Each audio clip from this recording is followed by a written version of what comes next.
வணக்கம். கலாம் ஆண்டு 5 நாள் 109 சனிக்கிழமை பிப்ரவரி 1, 2025. இன்றைய நம்பிக்கை செய்திகள். கோவை கணபதி ருத்ரப்ப நகரில் ஏரியா சபை உருவாக்க நல்லூர் வட்டம் ஆலோசனை. கோவை கணபதி ருத்ரப்ப நகரில் நல்லூர் வட்டம் பாலு ஐயா அவர்களுடன் அப்பகுதி வாழ் மக்கள் சந்திப்பிற்கு திரு சவுடமுத்து ஏற்பாடு செய்திருந்தார். அப்போது பாலு ஐயா அவர்கள் அப்பகுதி வாழ் மக்களுடன் கலந்துரையாடும் போது அப்பகுதியில் ஏரியா சபையை ஏற்படுத்தி பகுதியின் புள்ளி விவரங்கள் சேகரித்தல், பகுதி வரைபடம் தயாரித்தல், பகுதியின் வளர்ச்சிக்கு இலக்கை நிர்ணயித்தல் என்று செயல்பட்டு இப்பகுதி மக்களிடையே சமூக பொறுப்புணர்வையும் ஒற்றுமையையும் உண்டாக்குமாறு ஆலோசனை வழங்கியதாக திரு சவுடமுத்து தெரிவித்தார். நீலகிரியில் இருந்து நம்பிக்கை செய்திக்காக கீதா குணாளன். கோவை கணபதி ருத்ரப்ப நகரில் சமூகத்திற்காக மாதம் ₹1 திட்டத்தில் களமிறங்கிய சிறுவர்கள். கோவை நகரின் கணபதி பகுதியில் உள்ளது ருத்ரப்ப நகர். இங்கு வசிக்கும் நல்லூர் வட்டம் சவுடமுத்து அவர்களின் வழிகாட்டுதலில் அப்பகுதி சிறுவர்கள் அபிலாஷ், தருண், தர்ஷனா, செலின் யாழிசை, ஜேக்கப், வருண் மற்றும் நிதின் ஆகியோர் ஒன்று சேர்ந்து இளந்தளிர் என்ற குழுவை ஏற்படுத்தி ஏழை எளியவர்களுக்கு உதவுவதற்காக மாதந்தோறும் 3வது ஞாயிற்றுக்கிழமை அங்குள்ள பூங்காவில் காலை 6 மணி முதல் மாலை 6 மணி வரை வைக்கப்பட்டுள்ள உண்டியலில் ஒரு நபர் ₹1 போட்டுவிட்டு அவர்களது பெயர், அலைபேசி எண்ணை எழுத வேண்டும் என்ற வகையில் 2025 ஜனவரி மாதம் 19 நபர்கள் கையெழுத்திட்டு ₹139 பெற்றிருக்கிறார்கள். அந்த பணத்தை எதற்கு பயன்படுத்துவதென்று அடுத்த வாரம் அவர்களது வாராந்திர கூட்டத்தில் முடிவெடுப்பார்கள் என்றும், இது பற்றி மாணவர்களிடம் முதலில் தெரிவித்த போது அதை மகிழ்வுடன் ஏற்று உற்சாகமாக செயல்பட்டதாக திரு சவுடமுத்து தெரிவித்தார். மாதத்துல 3வது ஞாயிற்றுக்கிழமை இந்த உண்டியல் ருத்ரப்ப நகர் பூங்கால வைக்கப்படும். அந்த உண்டியல்ல ஆளுக்கு ஒரு நபர்னு ஒரே ₹1 போட்டா போதும். நாங்க அந்த தொகையை மாற்றுத்திறனாளிகள் கிளீன் பண்றவங்க அவங்க எல்லாத்துக்குமே உதவி செய்யற பணியில யூஸ் பண்ணுவோம். மாரடைப்பை துல்லியமாக கண்டறிந்து உடனடியாக முதலுதவி செய்யும் AED கருவி. அலர்ட் தொண்டு நிறுவனம் தமிழகத்தில் கடந்த 15 ஆண்டுகளுக்கு மேலாக மக்களுக்கு அப்துல் கலாம் ஐயாவின் அன்பு கட்டளைக்கிணங்க வீட்டிற்கொருவர் முதலுதவி பயிற்சி பெற்றிருக்க வேண்டும் என்ற திட்டத்தை பொறுப்பாக ஏற்று செயல்படுத்தி வருகிறது. அந்த வகையில் திடீர் மாரடைப்பினால் பாதிக்கப்பட்டவர்களுக்கு 2 கைகளை ஒன்றின் மீது ஒன்றை வைத்து பாதிக்கப்பட்டவரின் இதயத்தின் மீது தொடர்ந்து அழுத்தம் கொடுத்து முதலுதவி செய்வது வழக்கம். தற்போது அதற்கொரு கருவி தயாரிக்கப்பட்டு விற்பனை மூலமாக பயன்பாட்டிற்கு வந்திருக்கிறது. அக்கருவியை இயன்ற அளவு ஏரியாவிற்கொன்று வைத்தால் அவசர காலத்தில் பயன்படும் என்ற நம்பிக்கையில் அலர்ட் தொண்டு நிறுவனம் திரு கார்த்திக் அவர்களின் வேண்டுகோளுக்கிணங்கி தி சென்னை சில்க்ஸ் நிறுவனம் சுமார் ₹3 லட்சம் மதிப்புள்ள அக்கருவியை அளிக்க முன்வந்தது. Kovai crosscut road the Chennai silks அருகிலுள்ள ஆரம்ப சுகாதார நிலையத்தில் அக்கருவியை மக்கள் பயன்பாட்டிற்கு வைக்க சிறு விழா அலர்ட் அமைப்பால் ஏற்பாடு செய்யப்பட்டிருந்தது. அவ்விழாவில் தி சென்னை சில்க்ஸ் நிர்வாக இயக்குனர் உயர் திரு விநாயகம் கலந்து கொண்டு இம்முயற்சிக்கு பாராட்டு தெரிவித்தார். மேலும் இவ்விழாவில் தி சென்னை சில்க்ஸ் ஜூனியர் திரு விக்ரம் மற்றும் ராக் அமைப்பின் திரு ரவீந்திரன் ஆகியோர் கலந்து கொண்டனர். AED என்கிற அக்கருவியை பயன்படுத்தும் முறை பற்றி அலர்ட் திரு கார்த்திக் மிக எளிமையாக செய்து காட்டினார். இதில் கலந்து கொண்ட நல்லூர் வட்டத்தின் நம்பிக்கை பஞ்சாயத்துகள் துறையின் மாநில பொறுப்பாளர் காவி பழனிசாமி அவர்கள், தமக்கு ஹார்ட் அட்டாக் ஏற்பட்ட போது இக்கருவி இருந்திருந்தால் நான் சிரமப்பட்டிருக்க மாட்டேன் என்று தமது அனுபவத்தை பகிர்ந்து கொண்டார் என்று தி சென்னை சில்க்ஸ் HRO திரு விக்னேஷ் தெரிவித்தார். கோவை ராயல் கேர் மருத்துவமனை நிறுவன தலைவர் டாக்டர் மாதேஸ்வரன் அவர்களின் மகள் திருமண வைபவத்தில் புத்தகங்களுக்கு முதலிடம்.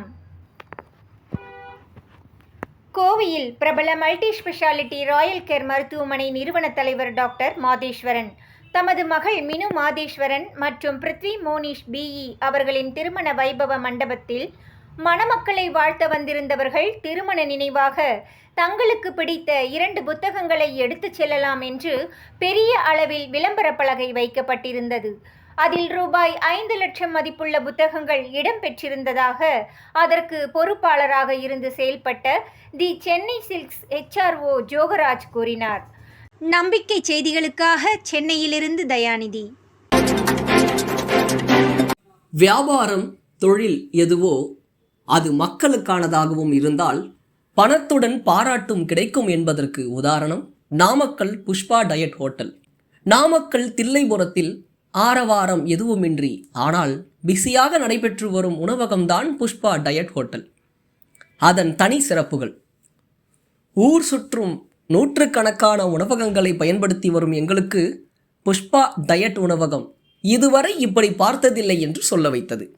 நமக்கு வழங்கப்படும் உணவுப் பொருட்கள் அனைத்தும் தனித்தனியாக மண்குடுவையில் வழங்கப்பட்டது முதலாவது வித்தியாசம். மதியம் சாப்பாட்டுக்கு அமர்ந்தவுடன் பெண் சப்ளையர் கேட்டது, ஒரு சாப்பாடா அரை சாப்பாடா? அரை சாப்பாடு கூட கிடைக்கும் என்பது அடுத்த வித்தியாசம்.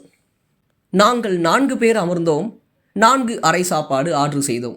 4 மண்குடுவையில் சாதம் மற்றும் இதன் விலை 4 × ரூபாய் 25, மொத்தம் ரூபாய் 100. அடுத்ததாக மண்குடுவையில் சாம்பார், புளிச்சக்கீரை, பருப்புக்கீரை, புளிக்குழம்பு, மோர்குழம்பு, பாசிப்பயிர், பொரியல், கூட்டு என்று 8 பொருட்கள் 12 குடுவையில். 12 × ரூபாய் 20, மொத்தம் 240. 2 ரசம், ஒரு தயிர், 3 × 15 ரூபாய் 45. இதுவரை 385 ரூபாய். கூடுதலாக ஒரு முழு சாதம் ரூபாய் 35. ஆக மொத்தம் 4 நபர்களுக்கு 10 வகையில் உணவுப் பொருட்கள் மொத்தமாக ரூபாய் 420. தலா ஒரு நபருக்கு 105 ரூபாய். இந்த பொருட்கள் அனைத்துமே இயற்கை முறை தானியங்கள். பொன்னி அரிசியில் சாதம். அனைத்துமே தனி சுவையாக இருந்ததால் அத்தனை குடுவையும் சுத்தமாக காலி செய்யப்பட்டதை காண்கிறீர்கள். இப்படி ஆரோக்கியமான சுவையான உணவு இந்த விலையில் கொடுக்க முடியும் என்பதை இவர்கள் செய்து காண்பித்துள்ளார்கள். நல்லதை பாராட்டினால் அது அவர்களின் நற்செயலுக்கு ஒரு பொருள் இருப்பதோடு மேலும் ஊக்கமளிக்கும் என்பதை சொல்லிதான் தெரிய வேண்டுமா என்ன? லட்சிய சமுதாயத்தில் உணவகங்கள் அனைத்தும் இப்படிதான் மக்களுக்கானதாக இருக்கும் என்று நம்பிக்கையுடன் முன்னேறுவோம். நீலகிரி மாவட்டம் நஞ்சநாடு கிராமத்தின் ஊராட்சி ஒன்றிய துவக்கப்பள்ளியின் 103வது ஆண்டு விழாவில் மாணவர்களின் அழகான பாரம்பரிய நடனம். நம்பிக்கை செய்திக்காக படம் பிடித்து அனுப்பியவர் செம்மை இல்லம் பொறுப்பாளர் கீதா குணாலன்.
நம்பிக்கை செய்திகளுக்காக பாலமுரளி, இத்துடன் இன்றைய நம்பிக்கை செய்திகள் நிறைவடைந்தன.